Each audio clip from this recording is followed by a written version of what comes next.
Hello YouTube, and welcome to Musing About Music, the show that focuses on music past, present, and future.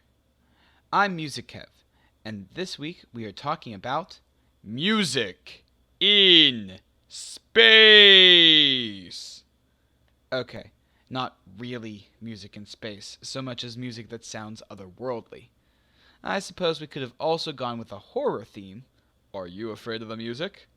But Halloween was half a year ago. Enough with the dated references. This week I'm talking about the theremin.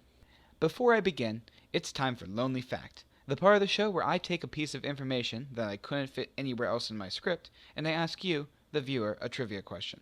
Today's question: which science fiction film was the first to prominently feature the theremin? As always, I'll have the answer at the end of the video, so stay tuned for that. First things first. What is a theremin? A theremin is a musical instrument that is played without touching it at all. Its inventor, Leon Theremin, got the idea to create his instrument from the sound made by radios when he moved his hand closer to the antenna. It looks like this: a box with an upright antenna and a horizontal metal loop.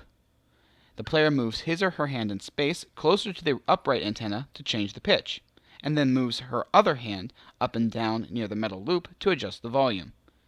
The sound has been described as a metal saw plus a soprano. How does the theremin work exactly? Well, it uses something called heterodyning. Heterodyning is the mix of two signals of nearly the same frequency, or pitch. When this happens, what you actually hear is the difference between the two frequencies and the original frequencies themselves.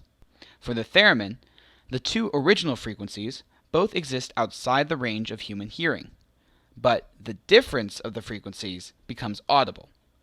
This difference in frequency, or the range of the instrument, spans 6 octaves.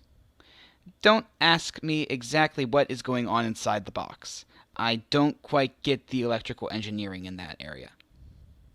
Most theremin players were originally string players, cellists or violinists.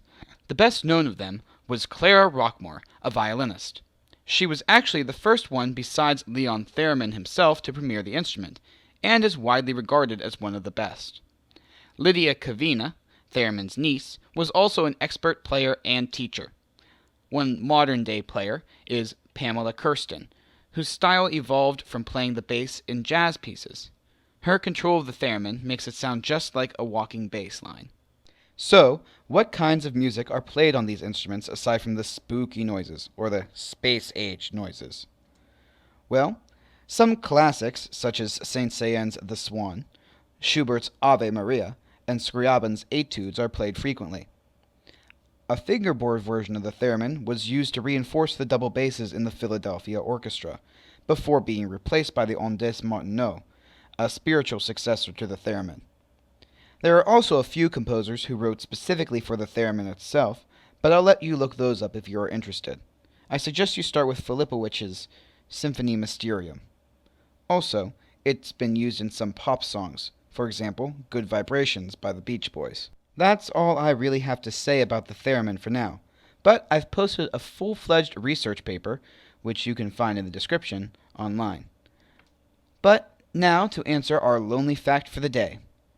The first science fiction film to prominently feature the theremin was Aletheia, but it or its successors have gone to be used still today.